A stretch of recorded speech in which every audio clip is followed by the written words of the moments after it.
সাঙ্গ হল রাজ্যের পশ্চিম আসনের লোকসভার নির্বাচন। আগামী 18 এপ্রিল দ্বিতীয় দফায় অনুষ্ঠিত হবে পূর্ব আসনের ভোট। পূর্ব আসনের ভোটের জন্য সমস্ত রাজনৈতিক দলের প্রচার তুঙ্গে। মূলত বিজেপি, কংগ্রেস ও সিপিআইএম এর মধ্যে মূল লড়াই। আইপিএফটি ময়দানে থাকলেও এতটা ফ্যাক্টর হচ্ছে না। পূর্ব আসন দখলের জন্য কংগ্রেস আদা চুল খেয়ে মাঠে নেমেছে। প্রার্থী প্রজ্ঞা দেববর্মনের হয়ে মাঠ গরম করছেন কংগ্রেস সভাপতি প্রদ্যুৎ কিশোর।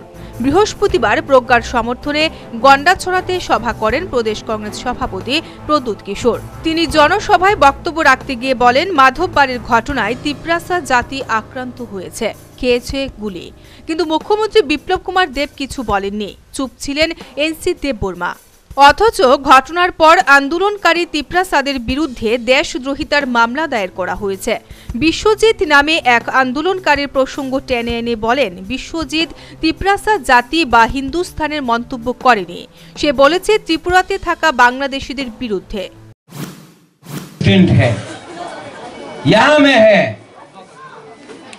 इसने सिटीजनशिप अमेंडमेंट बिल के खिलाफ माधवबाड़ी में आंदोलन किया, गोली मारा सेक्ला रॉक्से को, गोली मारा, एम्बुलेंस निकाल के मारा हमारे तिप्रासा को। मुख्यमंत्री ने कुछ नहीं बोला, एनसी देबबर्मा चुप।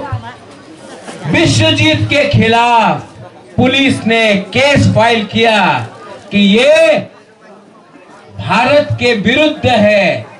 विश्वजीत ने आज तक तिप्रासा के खिलाफ नहीं बोला, हिंदुस्तान के खिलाफ नहीं बोला, बांग्लादेश के लोगों के खिलाफ बोला, तो त्रिपुरा का सरकार ने केस फाइल किया।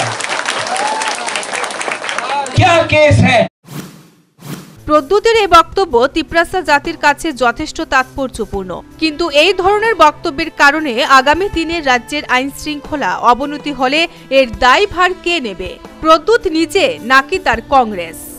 প্রশ্ন রাজনৈতিক মহলে। Bureau report, news vanguard.